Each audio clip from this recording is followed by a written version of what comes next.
అందరికి నమస్కారం. Rajanna, thank you అన్న వచ్చినందుకు. Thanks for the support. Mithali Raj, thank you so much for coming. TCA మొత్తం టీసీఏ గురించి చెప్పేశారు. అంటే యాక్టర్స్ ఎప్పుడైనా ఒక సోషల్ కాజ్కి ఏదైనా చేద్దాం అనుకున్నప్పుడు కూడా ఒకటికి రెండుసార్లు కొన్నిసార్లు ఆలోచిస్తాం అనమాట. ఏంటి కరెక్టేనా లేదా, నిజంగా వాళ్ళకి రిక్వైర్మెంట్ ఉందా లేదా, అట్లాంటి ఆలోచిస్తూ ఉంటాం. కాకపోతే when you have somebody like Srikanth and Tarun, వాళ్ళ దగ్గరుండి ఏదైనా చారిటీ పర్పస్ ఏదైనా చేయాలి అన్నప్పుడు this always the trust factor అనేది ఉంది. సో ఎప్పుడైనా సరే whenever they come, I was always there. And thank you for showing us the path, Srikanth అన్న అండ్ తరుణ్.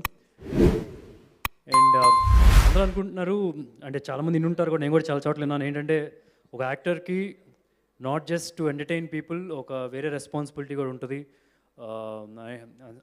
సోషల్ సర్వీస్ అనేది చేయాలి, దట్స్ దేర్ రెస్పాన్సిబిలిటీ అని చెప్పి అంటూ ఉంటారు. But there is one person who told me that వేరే reason కూడా. He said like, in case you do social service you will also improve as a good actor అని చెప్పి. అండ్ అదేదో ఒక చిన్న వర్క్షాప్ చేస్తున్నా ఏదో మూవీకి, then this person call Neeraj Kabi, he came and said this. And I said, what's the logic behind?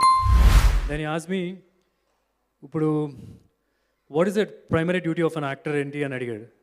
అంటే then I told, step in to the shoes of the character that you're going to play అని చెప్పి అన్నాను. And how do you do it అంటే, I forget myself that I'm so and so, and then I step in to the character, that's when I portray the best అని చెప్పి అన్నాం. Social service కూడా అంతే, మన గురించి మనం ఆలోచించుకుంటే ఎవరికి ఏం చేయడం, సెల్ఫిష్గా ఉండకూడదు. అప్పుడే మనం యూ హ్యావ్ టు డూ, అంటే నువ్వు బెటర్ యాక్టర్ అవ్వాలంటే కీప్ డూయింగ్ సోషల్ సర్వీస్ అని చెప్పి అన్నాడు. And he gave me this reason. So this is for everyone, for all of us. So I think after this match will improve more as an actor అని అనుకుంటున్నాను కూడా. And thank you Vamsi and Sai for organising this. First time ఆస్ట్రేలియాలో, great chance to meet all the fans over there. Thank you. February 18th చెప్పినట్టుగా. Thank you every one. Thank you.